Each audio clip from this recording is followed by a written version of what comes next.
In this Pixlr snippets tutorial, we're going to learn how to use the glitch effects within Pixlr X. The glitch effects are located under the effect icon in the Tools panel. Now click on the glitch icon. The tool panel contains 5 preset glitch effects, as well as 5 personalization categories. The first preset is the random preset. Each click will randomly apply different adjustments from the 5 personalization characteristics. GL1, 2, 3, and 4 will apply predetermined adjustments.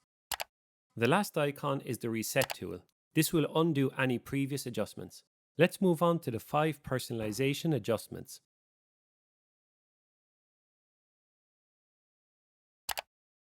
The color split adjustment allows you to play with the red, blue, and green channels of the image.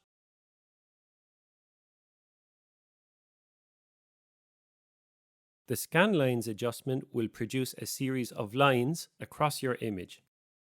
These lines can be colorized or also turned vertically.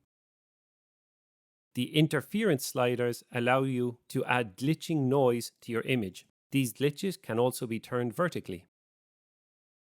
The slicer sliders will place random slices and displace them on your image. You can also convert these slices into blocks. Finally, the bleed sliders will bleed red, green, and blue blocks and displace them across your image. When you're happy with your adjustments, click on the Apply button. Now that you know how to use the glitch effects, have fun creating with Pixlr X.